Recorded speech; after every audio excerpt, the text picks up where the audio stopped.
Hi, I'm Austin Earthman. Welcome to the Kitchen Table Podcast. I'm here to motivate, educate, and relate to you guys, sharing my stories, helping you get 1% better in all areas of your life. Welcome to episode 169. Appreciate you guys being here. It's been a while. Took last month off, not because I didn't have a bunch to say, but because I felt like I didn't have a lot of time going into it, and I wanted to make sure that it was quality over quantity per se. And that's one of the things we're going to talk about today as well. So if you are new here, what we do is we talk about a quote of the week. In this case, we're going to have a bunch of quotes from basically all of James Clear and stuff that I think is super important to think about. And then we talk about where I saw God this past month. And lastly, what I learned and how it can hopefully carry over into your life and you can get 1% better from it. So without further ado, here we go. First of all, James Clear. Okay, a lot of I do Monday Motivational Monday quotes and then Wisdom Wednesday quotes, and I get James Clear's called 321 newsletter. So it's kind of 3 quotes, 2 ideas, and then 1 question moving forward. And there's a lot of good stuff in it. Stuff's from others, and then there's some stuff from him. And I think one of the biggest things in the sports psychology world, you see kind of what's a separator from people. And that's number 1, are they aware? And then number 2, when they are aware, do they practice those mental skills and find ways to cope with things that they might not perform as well during or over? So a couple of posts that I want to go through today just for you and think about from James Clear, and we can run with it from there. So one of the things he said, he does what's called a Monday morning question. So yesterday morning, he put, can you position yourself to succeed even if things don't go your way? So I think about in the sports psychology world and coaching world, how can you deal with adversity and then have resilience and move forward? Right? Because we all have a plan until we kind of get punched in the mouth is what they say. One from last week that I put up is you should always be rooting for the people you know, not only because you may need their support tomorrow, but also because it feels good to celebrate something. Sometimes celebrations can rescue your day, even if it's somebody else's victory. Envy will ruin your day, even if you're actually winning. Right? So to have something to celebrate after work at the end of the day, end of practice, makes it so you have something to look forward to, right? It creates optimism, and optimism is contagious. Versus if, hey, you're having a great day, you do well at practice, you do well in the game, but hey, your enemy won in a war. So then it seems like you didn't do enough. Right? So we get on all this comparison and it doesn't go as well. And one of the big things going off that is I was doing a camp this past week and I met Thomas Morstead for the first time, longtime NFL punter, actually been paid the most in NFL history to punt a football. And we were talking at the end, and he said something that's allowed him to go on for so long. Because yes, he knows his body and he's well aware of that, but also he's all about the process, right? So he's a mechanical guru. So how can I focus on the process? And if it doesn't go well, that's okay. I can try again, come back tomorrow. He just loves the process so much and enjoys it, and he loves going to work every day, and that has allowed him to just be himself and hit his ball over and over rather than trying to be somebody else or trying to be somebody the coach wants him to be when he's not. So he's found great people. He stayed within himself. He's relied on his faith, and he's had a great career. So it's really cool to talk with him about that and learn some mental skills. Maybe not learn mental skills, learn how he uses mental skills that I work with for various athletes to be able to see it live in operation for somebody who's quoted one of the GOATs in the specialist world was super cool.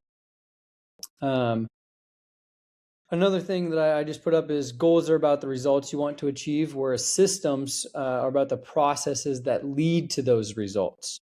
Right, so everybody wants to reach those goals, and we got to break those goals down. So how do I get to those on the day-to-day? I put a PGM up yesterday that talks about how we can focus on things daily in our inner circle versus kind of intermediate versus the outer circle is out of our control. So how do we use those inner circle techniques every single day to get better and improve our lives? And then the last one I'll go through is actually 2 more. One here going off, I don't have it up, but I kind of remember it, is about the grass, right? Everybody wants to say grass is greener on the other side. And then some people say, well, no, it's not. Some people say grass is green where you water it, which is definitely true. But the other thing is what do you want your patch to look like, right? Do you have some weeds in that patch? Is it time to move patches, or is it time to double down and just get rid of the weeds, or support that grass growing so the weeds get diminished? Right. So who you surround yourself with is ultimately what he's getting at. Who you surround yourself with is going to produce the results that the norm of the group is going to have. Right. So that also matters, and that's a great question for us to think about, of where do we need to improve, and then not only that, but how do we do that? Right? What are we in control of? What can we have impact on? And then what surrounds us is going to lead us to make those decisions. Last thing I'll go from James Clear, and then I'll be done with the quote stuff, is he says a couple Mondays ago, you may want the result, but do you want the lifestyle? Right? So you want to be the greatest at blank, but do you want to put in all that time and effort? Right? You want to be well known, but are you okay having your private life out there? Things like that. You want to get better, but are you putting in that time nutritionally, sleep wise, sports psych wise, weight training, things like that, in order to make that happen? If the answer is no, then we might need to reevaluate those goals. So that's a ton of quotes. I understand that, but a lot of awareness, things to think about, and things that, as I look back on, because I wrote my goals in May. Now we're at the end of June, start of July here. Where am I at in those goals, and how am I controlling those? But how are my emotions towards do I really want to be in that lifestyle, right? Okay, so going off that, where I saw God this month is a girl named Paige Rogers, who's a CrossFitter. She had a rough go around a few years ago. I think it was 3 or 4 years ago. In the quarters, it's called. She had an online competition, and she ended up getting penalties on her workouts for her movement standards. Right, so she didn't squat low enough, or something like that. Didn't get her power cleans, her elbows all the way through. Something of those regards, and she got a penalty and ended up not qualifying for the next round. It might have been semis into the games. So she had a game spot, and then she didn't get it. So imagine you get a chance to be on the A team, be on the varsity roster, start on the college, or you're getting recruited by the college, and then that college pulls it away, or somebody says, hey, you're playing JV, not varsity anymore. Right? That's the feeling that she had. And then she ended up, her and her husband ended up having a child. And the first year, she came back probably like 8 to 10 weeks after her postpartum, and had a competition. And she obviously, she knew she got a private invite. She knew she was going to get last. It was just at her home gym. And she did, but she did pretty well. And then a year later, she ended up winning that same competition, and now she's going to the CrossFit Games. And she was saying how it was kind of a blessing in disguise that she was kind of getting burnt out by CrossFit, didn't really have any purpose or drive or momentum that year that she ended up getting the penalty, and was a little bit relieved in a way. And then she took some time off and ended up having a child. And at first she was like, that's my job. Like, how am I going to be able to do it? And ended up being a great blessing for her, right? So her daughter and her husband, they've grown their faith. They've all gotten fitter. They've gone through lives. Now CrossFit's not the hard thing of the day anymore, right? And so they enjoy it a lot more as a couple and individually. So that's kind of what we go through in life, right? And that goes back to the grass is greener thing. So like, are we seeing the world? Are we making the right choices? Are we making it for the goals that we've set ourselves? And are we living that to our full potential?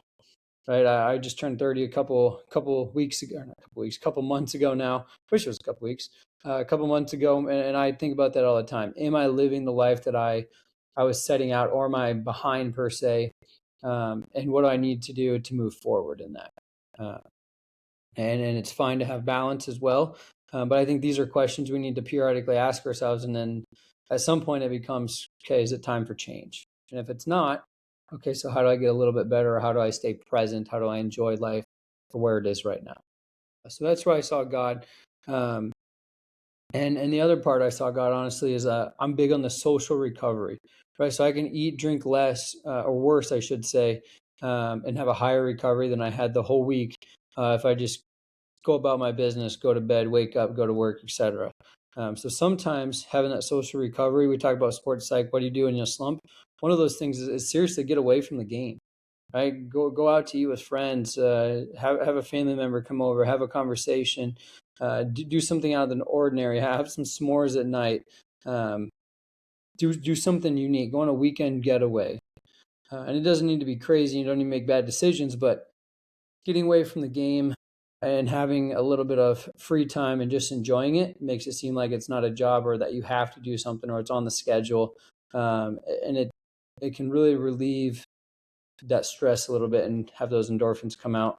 And it might be what you need to help heal an injury, to get back in the social world, and to move on from whatever thing happened on the diamond, on the court, on the field, etc.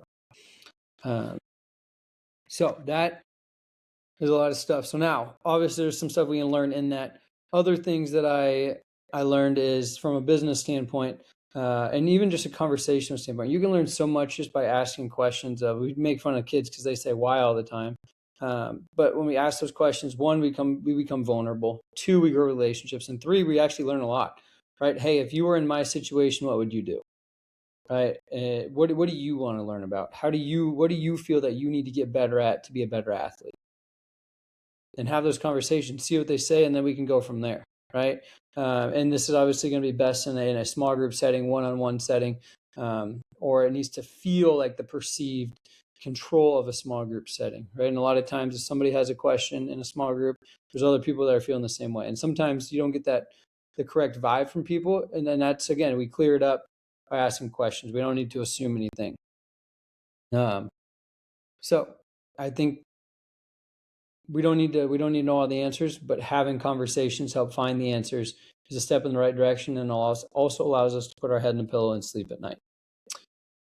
So last couple of things here. One quick thing is going off of like kind of the business stuff I said at the start here is when you are engaging or being with people, or you're doing something business wise or coaching wise, are we engaging or are we just getting views? Right. So everybody today's world is about getting views.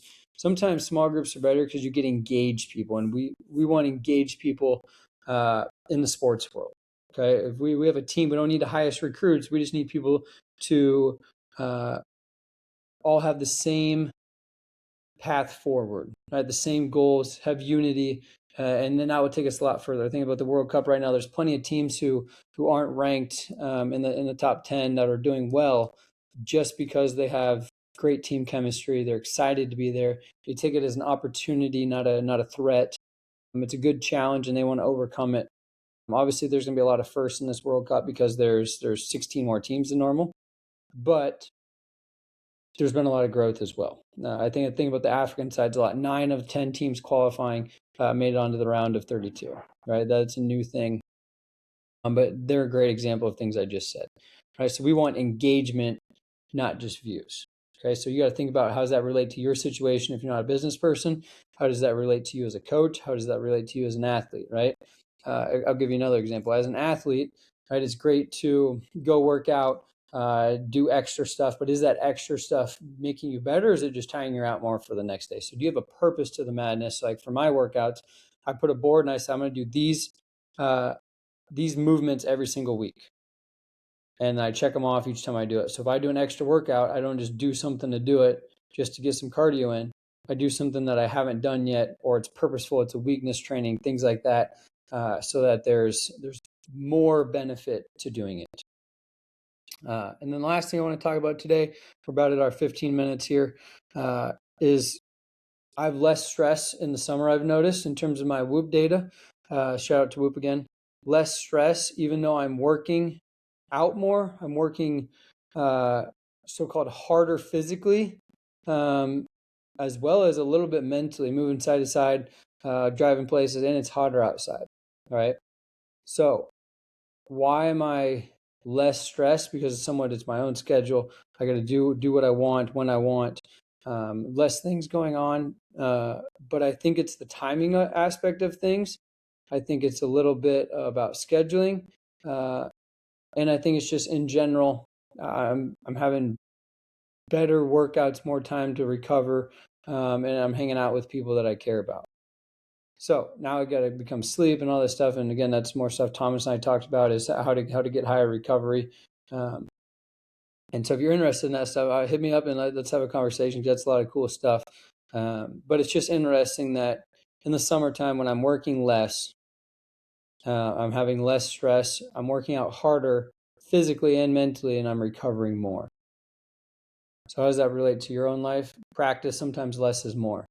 Right? Coaching, we don't need 3 hours of training all the time. Sometimes an hour and a half, that's solid for a couple of weeks, allows us to recover and get rest at night, but also enjoy the people we're around. Right? So it's a balancing act, and knowing, again, back to the very start of this, it all starts with awareness. And that's going to be the name of the episode for episode 169. It all starts with awareness. From there, you can start to build that patch of grass without weeds and have the best lawn in the neighborhood, hopefully, and help you to reach your goals. Right? And that starts with the system you put in place. That's it for this episode. Talk to you guys next time. Love you. Bye.